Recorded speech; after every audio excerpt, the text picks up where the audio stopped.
Shalom dan salam berkat dari khotbah di atas bukit.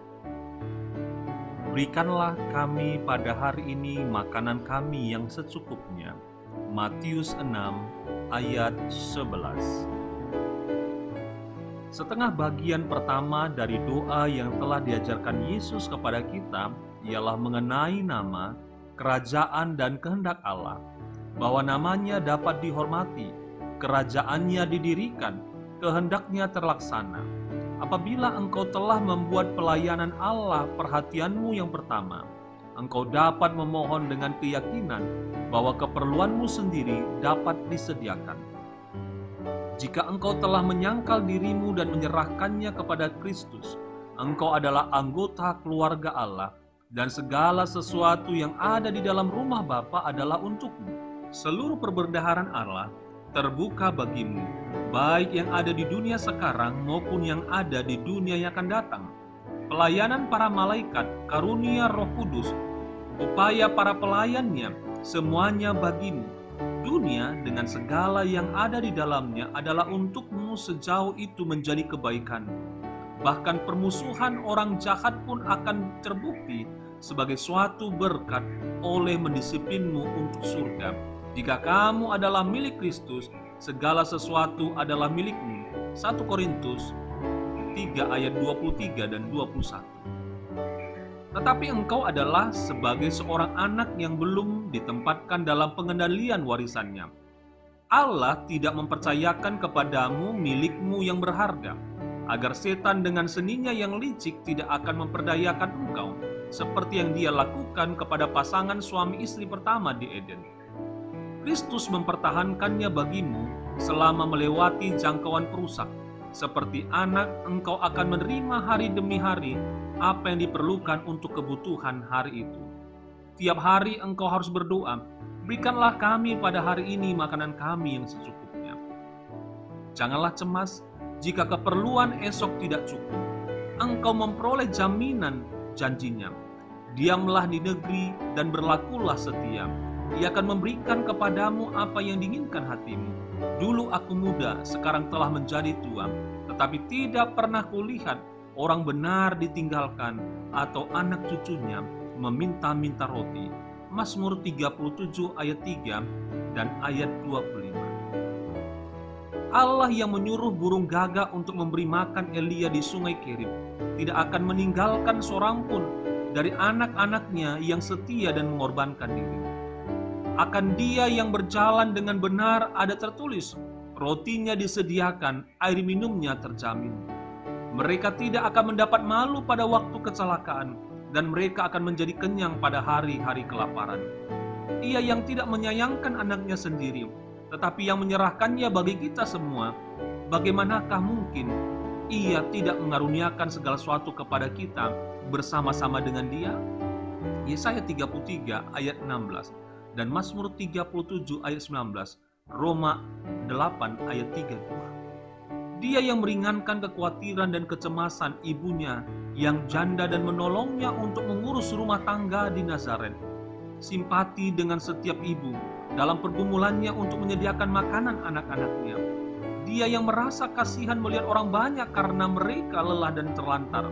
Matius 9 ayat 36. Masih merasa kasihan melihat orang miskin yang menderita, tangannya dilurkan kepada mereka dengan berkat. Dan dalam doa yang dia ajarkan kepada murid-muridnya, dia ajarkan kepada kita untuk mengingat orang miskin. Apabila kita berdoa, berikanlah kami hari ini makanan kami yang secukupnya.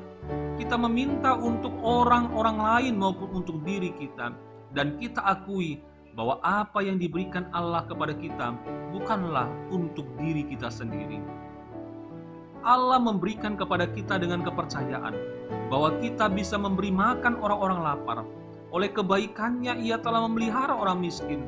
Mazmur 68 ayat 10, dan ia berkata, apabila engkau mengadakan perjamuan siang atau perjamuan malam, janganlah engkau mengundang sahabat-sahabatmu atau saudara-saudaramu, atau kaum keluargamu atau tetanggamu yang kaya. Tetapi apabila engkau mengadakan perjamuan, undanglah orang-orang miskin, orang-orang cacat, orang-orang lumpuh, orang-orang buta, dan engkau akan berbahagia, karena mereka tidak mempunyai apa-apa untuk membalaskannya kepadamu, sebab engkau akan mendapatkan balasannya pada hari kebangkitan orang-orang benar. Lukas 14 ayat 12-14. Dan Allah sanggup melimpahkan segala kasih karunia kepada kamu, supaya kamu senantiasa berkecukupan di dalam segala sesuatu. Orang yang menabur sedikit akan menuai sedikit juga, dan orang yang menabur banyak akan menuai banyak juga. 2 Korintus 9 ayat 8. Doa untuk makan setiap hari bukan hanya mencangkup pakaian yang mempertahankan tubuh, tetapi juga makanan rohani yang memelihara jiwa sampai kepada hidup yang kekal. Yesus meminta kita, bekerjalah bukan untuk makanan yang akan dapat binasa, melainkan untuk makanan yang bertahan sampai kepada hidup yang kekal. Yohanes 6 ayat 27. Katanya, akulah roti hidup yang telah turun dari surga. Jikalau seorang makan dari roti ini, ia akan hidup selama-lamanya. Ayat yang ke-51.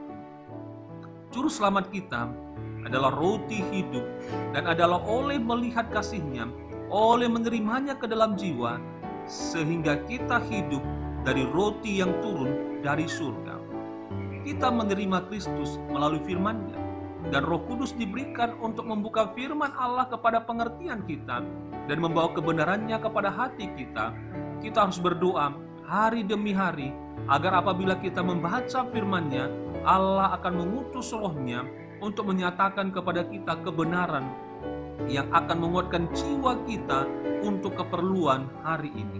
Di dalam mengajar kita untuk meminta setiap hari apa yang kita perlukan, baik berkat duniawi maupun berkat rohani, Allah mempunyai maksud demi kebaikan kita, dan Dia mau agar kita menyadari ketergantungan kita kepada pemeliharaannya yang terus-menerus, karena Dia berupaya menarik kita untuk berhubungan dengan dirinya. Dalam hubungan ini dengan Kristus, melalui doa dan belajar kebenaran-kebenaran besar dan berharga dari firman-Nya, kita selaku orang-orang yang lapar akan diberi makan. Selaku orang-orang yang haus, kita akan disegarkan mata air kehidupan. Dari buku Khotbah di atas Bukit, halaman 125-128, yang ditulis oleh Ellen G. White. Kiranya Tuhan Yesus akan mencukupkan keperluan dan kebutuhan kita hari ini. Bersama saya, Pendeta Nikodemus Ginting, Distrik Medan Timur.